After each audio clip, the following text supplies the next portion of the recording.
is Triple C, Olympic champion, flyweight champion of the world, and now bantamweight champion of the world.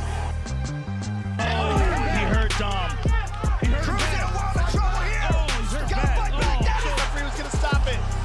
Oh, He is. That's it. Get him a second. Picture this, a young kid from humble beginnings with dreams larger than life and determination to match. This is the story of Henry Cejudo, a man who overcame adversity to not only conquer the world of wrestling, but also to etch his name amongst the legends of mixed martial arts history.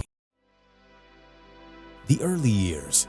The origin story of a legend is often fraught with struggle and hardship, and Henry Cejudo's tale is no exception. Growing up in a turbulent household, Cejudo witnessed firsthand the effects of his father's alcoholism and abusive nature. After his father was deported, the family of 8 often had trouble making ends meet. Despite the challenges, his mother worked tirelessly, holding multiple jobs to keep the family afloat. It was during these tumultuous times that Cejudo found solace and purpose on the wrestling mat. Spurred on by the success of his older brother, Angel Cejudo, Angel was an undefeated 4-time AIA Wrestling State Champion, boasting a record of 150 wins and 0 defeats. Inspired by his siblings' incredible achievements, Henry began his own journey toward greatness. Cejudo's wrestling career started with a bang. After clinching state titles in Arizona during his freshman and sophomore years, he moved to Colorado Springs to become a resident athlete at the United States Olympic Training Center. This was the first time Henry would have his own bed for the first time in 15 years. As a junior and senior, he continued his winning streak, capturing Colorado State championships and being named the ASICS National High School Wrestler of the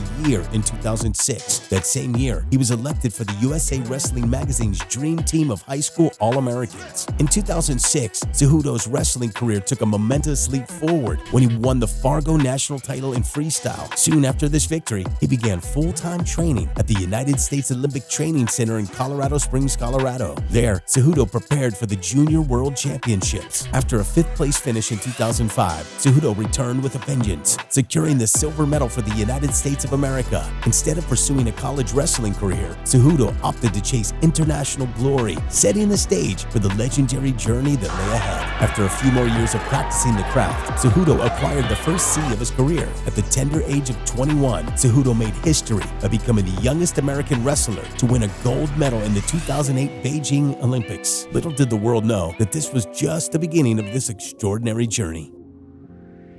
Embracing the Octagon. Henry Cejudo's decision to venture into the realm of mixed martial arts was akin to a moth being drawn to a flame. The challenge was irresistible, and his wrestling prowess, striking skills, and relentless athleticism made him a formidable presence in the Octagon. After a spectacular run in smaller MMA organizations, Cejudo made his grand entrance into the UFC in 2014. Before joining UFC, Cejudo was considered the top-ranked bantamweight prospect in the MMA Prospects Report 2013. Cejudo quickly rose to the ranks with his eyes firmly set on the UFC gold. After 4 wins in the UFC, Cejudo would get a chance to become a champion once more. In April 2016, Cejudo would take on the flyweight GOAT Demetrius Johnson, who at the time held the record for the most consecutive title defenses in UFC history. Although Cejudo was good, the Mighty Mouse was better, ending the fight knees to the body halfway through the first round.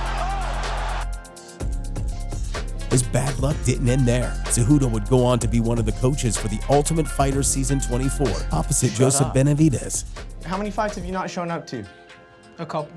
A couple. I didn't make weight. A couple. I didn't make weight. Enough to be known as the guy that doesn't show up to fight. Unfortunately for Cejudo, Benavidez would get the better of him in the Season 24 finale, where he won the match via split decision.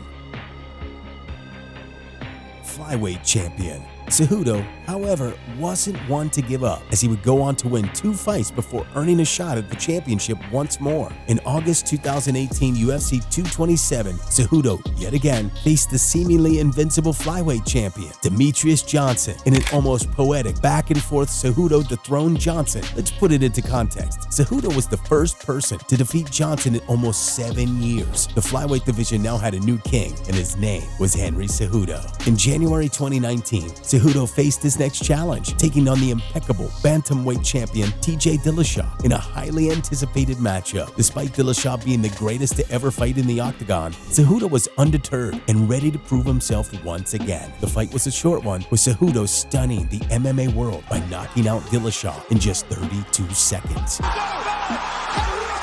The win not only secured Cejudo's status as the UFC Flyweight Champion, but also made him hungrier.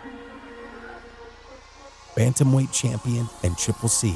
As if one title wasn't enough, Cejudo had his sights set on yet another prize. In June 2019, at UFC 238, he moved up a weight class to challenge Marlon Moraes for the vacant bantamweight title. Despite being battered in the early rounds, Cejudo staged a comeback. He surged back, finishing Moraes at the end of the third round and ascending to two-division UFC champion status. Oh, He is. that's That's it. Get him a second. With the Olympic gold and 2 UFC championships under his belt, Triple C was born. The Cejudo Enigma. So what made Cejudo such a force in the Octagon? It was his unique blend of Olympic-level wrestling, striking, and iron will. His opponents were left guessing as Cejudo expertly mixed his wrestling with striking, a masterful symphony of blows and takedowns. Cejudo was a virtuoso of MMA. He was born for it. Cejudo's fight IQ and adaptability were second to none, allowing him to make mid-fight adjustments and snatch victory from the jaws of defeat. Cejudo possesses a powerful right hand and lightning-fast kicks, which he uses to keep his opponents a bit vary. His athleticism is also a significant factor in his success. He is lightning fast, agile, and possesses incredible stamina, allowing him to maintain a frenetic pace throughout the fight. Brief retirement. In May 2020, Henry Cejudo shocked the world by announcing his retirement from MMA. Everybody here, Heidi, everybody, thank you so much, man. Triple C's out. You guys have to hear my ass no more. Speculation ran wild as to why the Olympic gold medalist and two-division UFC champion was stepping away from the sport at the prime of his career. Some suggested that he had accomplished all he wanted and was ready to move on to other endeavors, while others speculated there was a contract negotiation tactic. During his brief retirement, Cejudo continued to make headlines, teasing a potential comeback. And not in kickboxing, not in boxing, in the hardest sport in the world, which is called wrestling. The spirit of competition is back. Unfortunately, 3 years would pass before we would see Cejudo fight again. After some back and forth, negotiations, and planning, Cejudo will get the opportunity to become champion once again. Cejudo is scheduled to face Aljamain Sterling on May 6, 2023 at UFC 288 for the UFC Bantamweight Championship. Will Sterling's grappling prevail, or will Cejudo outmaneuver the human backpack? One thing worth noting when it comes to this fight is that although Cejudo is the older of the two and most likely past his prime, he is a master tactician and most likely has a game plan prepared that Sterling won't be able to deal with. Conclusion.